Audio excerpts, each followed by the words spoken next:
kompetitor, kemudian kita punya detail produknya, kita punya konsep produknya seperti apa, nanti akan digabungkan sampai ke UTS. UTS itu adalah teman-teman secara konsep proposal bisnisnya sudah selesai, ya. Baru setelah UTS kita akan mengaplikasikan. Kalau misalkan teman-teman berencana membuat suatu produk yang berkonsepkan techno-sociopreneurship, itu adalah misalkan layanan pengaduan mahasiswa UPN misalkan. Nah, berarti semester setelah UTS itu teman-teman sudah merancang dan meluncurkan produk itu. Apakah misalkan berbasis WordPress, berbasis website, misalkan ini contoh ya, satu produk yang menerapkan teknologi sociopreneurship yang melainkan tentang pengaduan masyarakat UPN misalnya.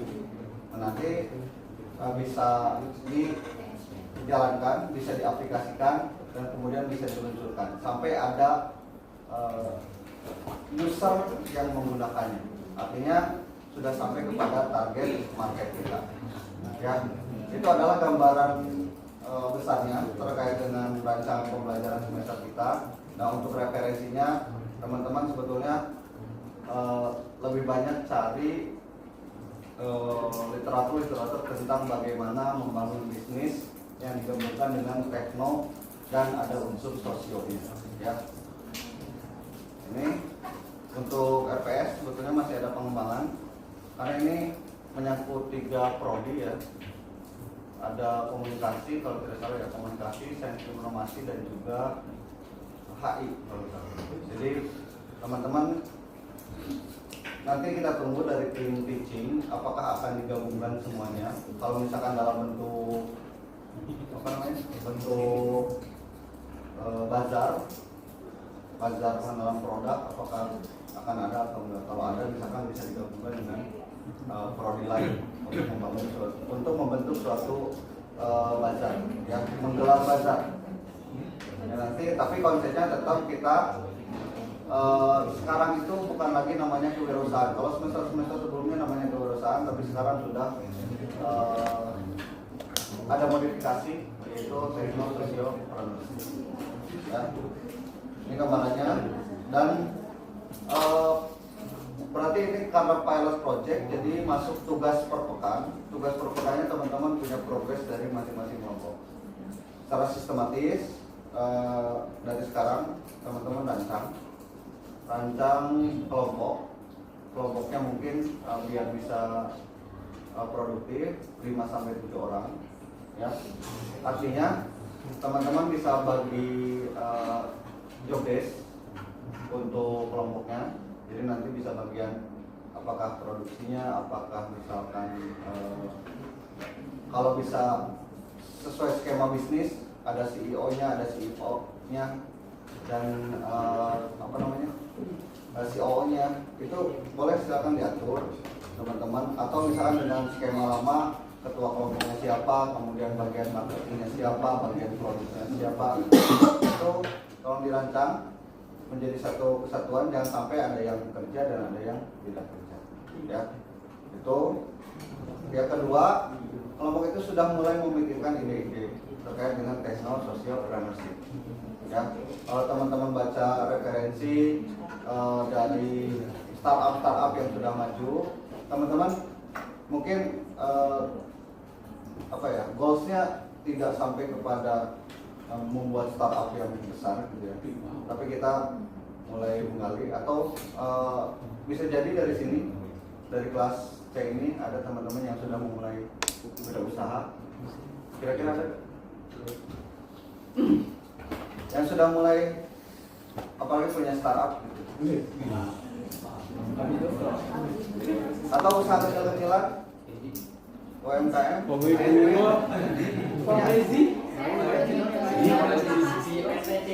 Apa? Baju aja, brand sendiri. Itu online atau emang punya butiknya? Baru banget produksi, jadi masih lama. Oke. Nah, itu mungkin sudah ada wawasan dan juga pengalaman, experience-nya sudah ada. Teman-teman tinggal mengaplikasikan apakah mau mengembangkan yang sudah ada ataupun nanti bisa membuat suatu hal yang baru. Itu gambaran planning kita, dan setelah pembuatan kelompok menentukan ide dengan brainstorming dengan kelompoknya, dan kalau bisa kelompoknya jangan laki-laki semua, perempuan semua. Sekarang teman-teman, karena nanti takutnya ada yang bagian produksi, bagian akomodasi itu silakan diatur ya, untuk sama-sama rata gitu, dalam pembuatan kelompok. Kemudian selanjutnya barulah perancangan sesuai dengan pertemuan kita sekarang ya. Jadi per minggu kita punya progres sampai nanti di UTS punya proposal bisnis. Bisa proposal bisnis, bisa kanvas list, bisa pokoknya mini proposal misalkan dan sebagainya. Itu silakan teman-teman, kita akan mencakup semuanya ya, atau pitch deck tentang bisnisnya. Itu konsep seolah-olah teman-teman ini akan menggait suatu investor ya. Ketika teman-teman ini akan dilayangkan kepada investor, berarti teman-teman harus seperfect mungkin untuk menggambarkan perencanaannya seperti apa, kemudian keuangannya seperti apa. Nah, untuk keuangan, untuk analisis kompetitor, untuk analisis BEP, break-even point itu atau balik modal itu akan dibahas per pekan. Sekarang misalkan kita analisis kompetitor dulu, apa produk teman-teman atau apa jasa teman-teman yang akan diusulkan, kemudian analisa kompetitornya di daerah itu bagaimana, kemudian ataupun kompetitor di satu regional itu seperti apa, ataupun kita itu persentase secara nasional bahwa jasanya secara nasional ya. Kira-kira seperti itu gambarannya untuk perencanaan kita. Jadi mungkin kita tidak akan berpatok pada teori, tapi kita akan berpatok pada case study yang teman-teman jalankan. Kalau misalkan kesulitannya di bidang kompetitor, kita akan mengkaji tentang bagaimana memecahkan masalah yang ada di kelompok tersebut. Kalau misalkan kelompok lain bermasalah dengan bagaimana finance-nya atau keuangannya, perencanaan modalnya, berarti kita akan pecahkan bersama-sama di pertemuan itu. Jadi kita berdasarkan kasus dan berdasarkan progres dari teman-teman. Sehingga kalau misalkan saya memberikan teori yang tidak sesuai dengan permasalahan teman-teman, sama saja saya tidak memberikan pemecahan masalah yang sesuai dengan kasus teman-teman. Seperti itu. Ya. Kira-kira ada yang ditanyakan?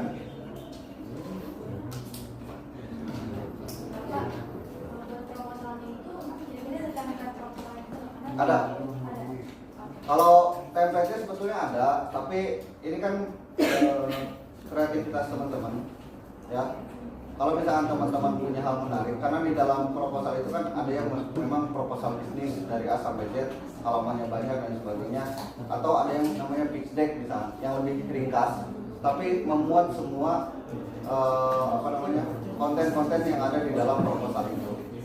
Jadi nanti teman-teman kalau punya template yang lebih menarik untuk digunakan itu silakan. Saya tidak akan membatasi, tapi saya akan memberikan template standar kepada teman-teman bahwa ini untuk proposal template seperti ini.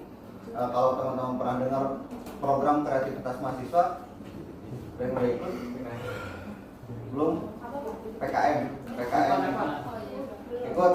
Nah, kalau teman-teman punya standarnya PKM kewirausahaan, nah template-nya tidak akan jauh berbeda dengan itu. Itu adalah template standar untuk planning bisnis, ya. Tapi kalau teman-teman punya pengembangan template yang lebih menarik, kemudian muatan atau informasinya lebih jelas, lebih detail dan lebih rinci, itu silakan. Ya. Saya tidak membatasi hanya dengan satu template, tapi minimal memenuhi template yang sudah ada, yaitu template standar yang saya berikan. Minimal seperti itu. Tapi kalau pengembangan itu kan lebih bagus, ya. Oke, nanti di UTS teman-teman presentasikan planningnya seolah-olah teman-teman presentasi di depan investor. Ya, itu untuk rancangannya, dan terakhir nanti bisa teman-teman demokan di di UAS ya, di akhir project. Jadi sudah ada projectnya, ini gambaran projectnya sudah berjalan. Kalau ada penjualan sudah selling berapa produk ya. Kemudian nanti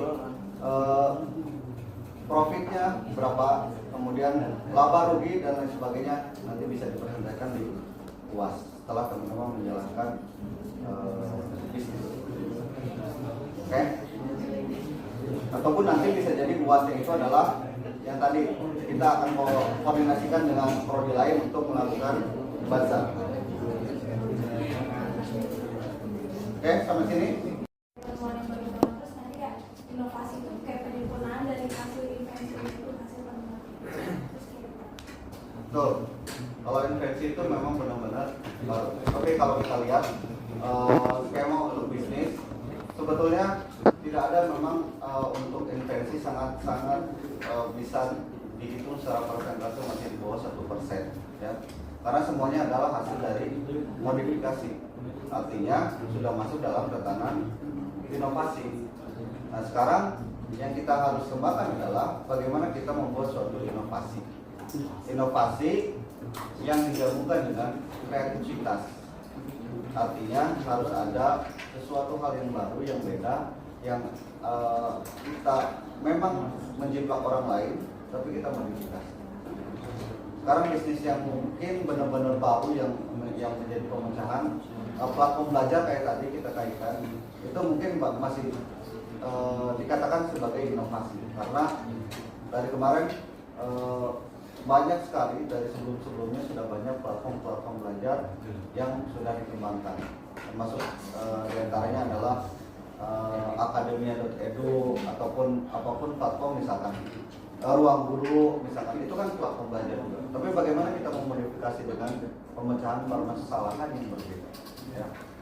Maka dari sini kita perlu mungkin dari invention itu memang tujuan akhirnya adalah social problem solution, ya. Jadi saran saya dan mungkin masukan dari kami sebagai tim dosen adalah coba untuk membuat hal yang memang sampai kepada social problem solution, ya. Jangan hanya misalkan mooring lagi setiap semester, misalkan mooring terus misalkan, ataupun cuma aneka makanan misalkan. Tapi kita mencoba sesuatu yang baru yang memang bisa digunakan untuk alat pemecahan masalah sosial, ya. Ini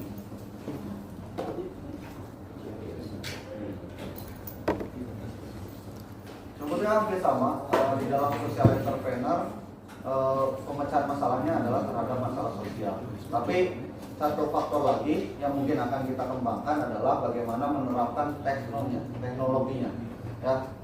Jadi mulai dari sekarang teman-teman setelah membangun atau membuat kelompok, silakan brainstorming kira-kira apa. Ada unsur teknologinya, ada unsur sosialnya, dan memang basicnya adalah entrepreneur.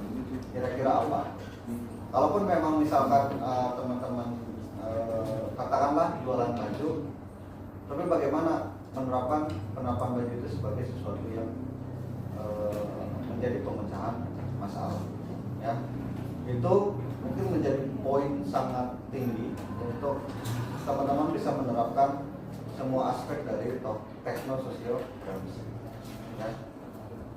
Jadi bukan hanya charity, bukan hanya bisnis, tapi kita ada di tengah-tengah antara charity dan bisnis, ya. Kalau charity memang kita tidak mengharapkan impact apapun, jadi kita hanya memberikan.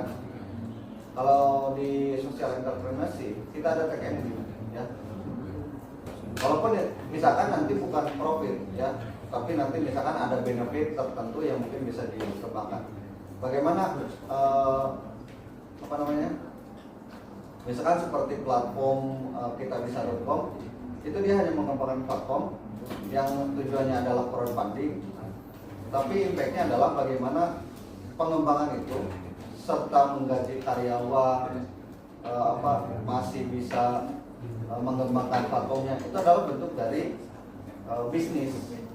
Jadi kalau misalkan kita bisa datang sebagai charity, itu tidak ada pengembangan dalam usaha. Ya. Masih ada dari AdSense dan lain sebagainya. Itu adalah bentuk dari social entrepreneur. Ya. Kalau memang pure bisnis, kita bisa mungkin tidak akan sampai memikirkan kepada bagaimana masalah-masalah sosial yang terjadi.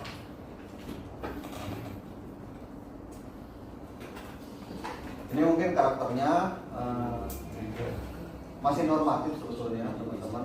Cuman yang pasti adalah bagaimana take action dari teman-teman untuk bisa mengembangkan apa yang ada di dalam ide, gagasan di pikiran teman-teman. Ya, jadi tinggal tuangkan sekarang.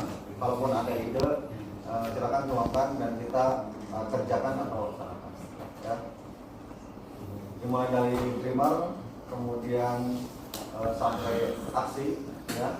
Kemudian dedikasinya seperti apa, konsistensi termasuk di dalamnya, detail, kemudian destinity sampai kepada distribusi. Ya. Itu adalah karakter sosial entrepreneur. Jadi teman-teman bisa mengembangkan, mungkin dimulai dari brainstorming bersama kelompoknya masing-masing, ataupun mempunyai insight dari apapun, dari manapun. Termasuk tadi misalkan yang sudah mengembangkan, yang sudah punya wirausaha, misalkan untuk mengembangkan ke hal-hal lain, ya. Dan ini harus dibedakan, beda antara CSR dengan techno-socialpreneurship, ya. Itu gambarannya.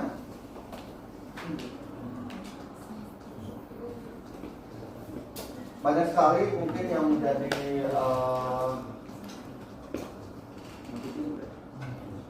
tokoh ataupun sosok yang menjadi motivasi kita untuk mengembangkan sosial entrepreneur. Tapi kalau kita mengacu pada apa yang terjadi di Indonesia misalkan, itu banyak diantaranya adalah, ini salah satunya adalah Muhammad Yunus, yang bagaimana dia mengembangkan suatu platform untuk pengembangan UMKM, ya. Dan masih banyak lagi, apalagi kita berbicara tentang tokoh-tokoh yang ada di dunia yang memang menjadi gambaran bahwa dia menerapkan techno-socialpreneurship. Dan sebetulnya techno-socialpreneurship itu diusungkan pada tahun kurang lebih 2006. Bagaimana dia menerapkan bahwa memang bisnis itu bukan hanya sebagai keuntungan pribadi, tapi memang harus bisa memecahkan masalah. Makanya muncul sekarang startup baru yang menjadi memang problem solving, ya. Skemanya memang problem solving. Ini untuk motivasi teman-teman saja, motivasi eksternal teman-teman dalam pengembangan entrepreneur. Ataupun ini bisa menjadi gambaran teman-teman bagaimana mengikuti pola dari pengerjaan yang sudah dilakukan oleh orang-orang yang sudah sukses. Ya, kita amati, kita tiru dan kita modifikasi, ya. Bagaimana skemanya, bagaimana sudut pandangnya, bagaimana Gojek itu bisa menyelesaikan masalah karena ada keresahan dari Nadiem Makarim tentang bagaimana sekarang tukang ojek itu misalkan banyak sekali dicapnya sebagai anggota umum yang sangat-sangat tidak ramah dan sebagainya. Itu adalah bentuk dari sudut pandang, kita mengambil satu sudut pandang yang akan kita adopsi, ya. Itu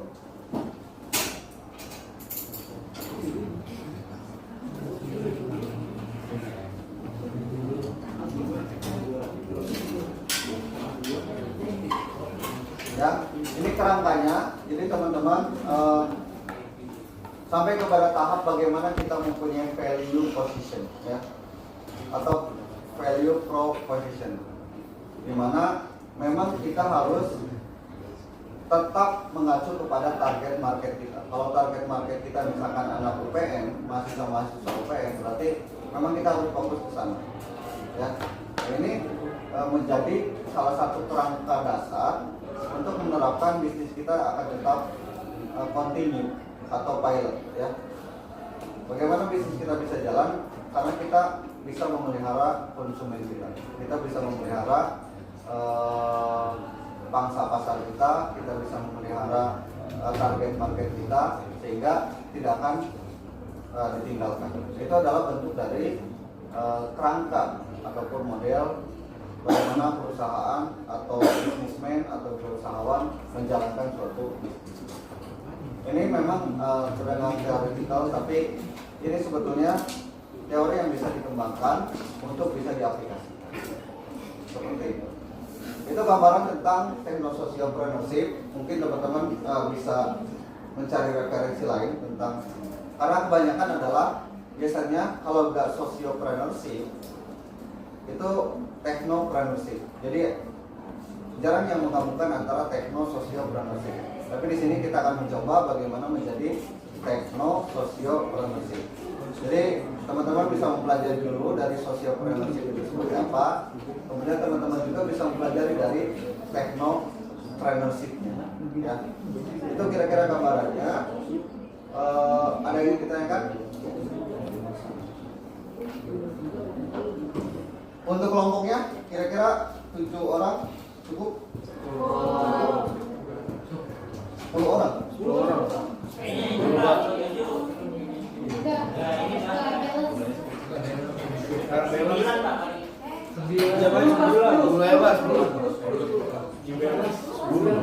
Satu kelas.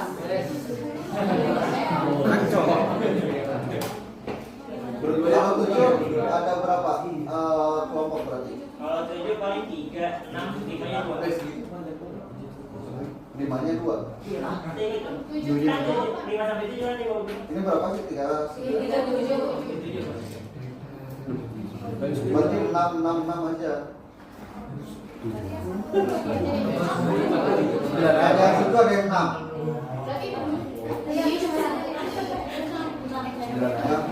Yang 5 sama 7 kan timpang banget.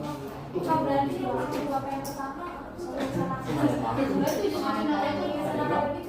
tadi kayak apa di itu nanti berkaitan sama PDBM juga. Nah itu kelompoknya itu sama yang sekarang atau kayak kelompok di awal itu ada yang enggak saya Kalau mau disamain nggak apa-apa. Kalau misalkan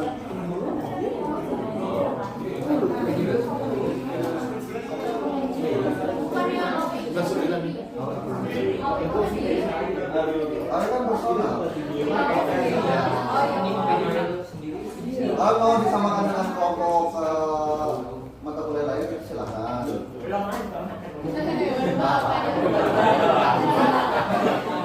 Ya berarti ribuan baru. Yang kemarin itu buat kelompok berapa ya? Yang awal berapa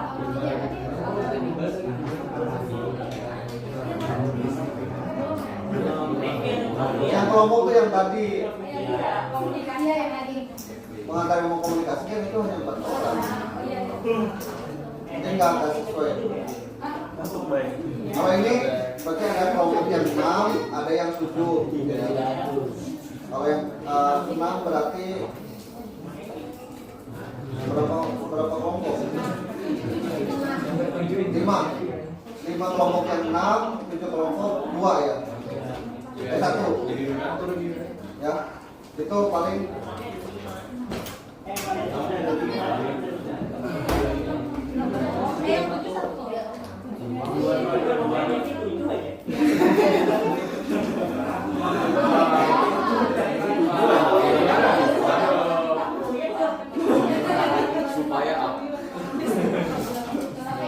ya, itu mungkin teman-teman bisa atur sendiri untuk kelompoknya.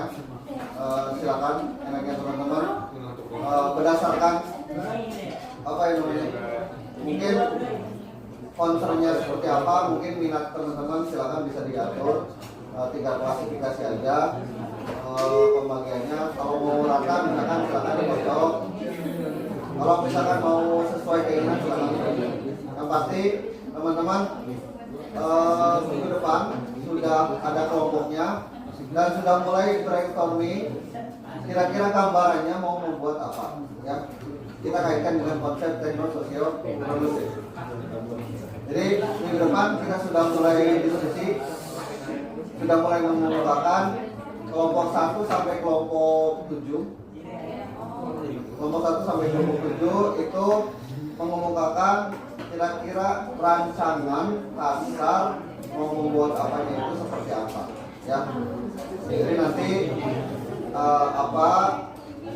bagaimana dan seperti apa ya, rancangannya dimulai dari mana, idenya dapat dari mana, sehingga bisa tercetuslah konsep itu, ya. Itu sudah kita mulai minggu depan dan mudah-mudahan sebelum UTS sudah memenuhi target semuanya, ya. Itu saja. Ada lagi yang ditanyakan terkait pembagian kelompok, terkait konsepnya, terkait rancangannya?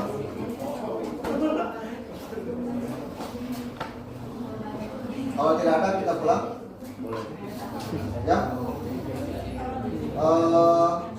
Untuk sama minggu depan juga mungkin nanti upayakan semua kelompok sudah terbentuk, ya. Jadi tidak ada lagi orang yang Pak saya tidak kebagian kelompok, Pak saya tidak diajak kelompok, dan sebagainya. Jadi semuanya silakan kita kerja berdasarkan job masing-masing. Setelah itu nanti akan dibagi tugas. Apakah bagiannya marketing, apakah bagiannya sebagai koordinator dan sebagainya. Itu mungkin untuk pertemuan ini. Dan saya harap semuanya bisa berpartisipasi aktif, semuanya bisa berperan dalam setiap kelompoknya. Jadi jangan sampai ada yang kerja, ada yang tidak kerja, ya. Kalaupun misalkan yang tidak kerja, mungkin setiap kelompoknya bisa melaporkan. Karena beberapa kasus dari kemarin pun, dari semester kemarin, kalau misalkan kelompoknya itu keberatan, ada seseorang yang tidak kerja, itu dilaporkan dan mungkin orang itu tidak akan mendapatkan bagian nilai dari kelompok itu, ya. Jadi nanti tolong proporsionalnya pembagiannya akan disesuaikan.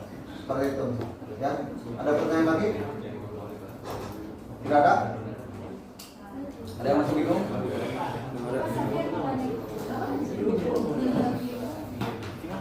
Ada lagi? Absen? Tadi yang nggak hadir tetap 2.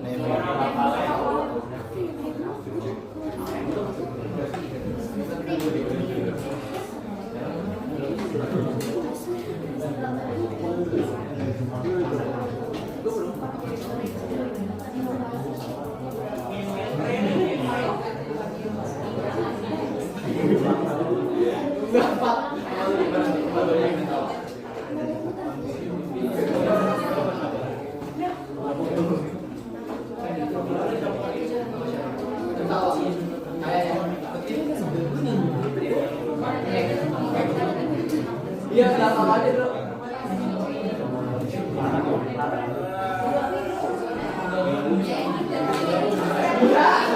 Lu nggak salah juga.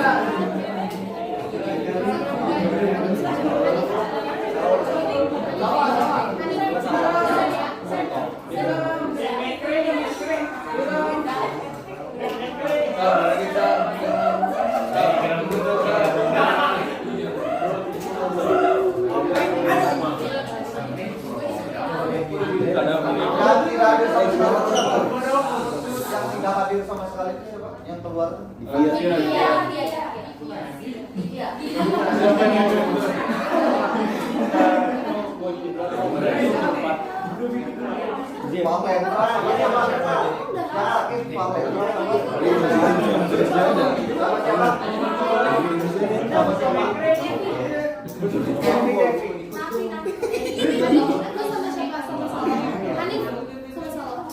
Saya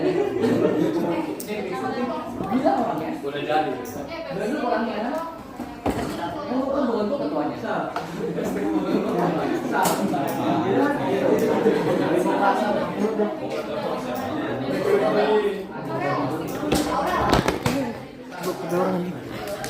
Tapi jatuh.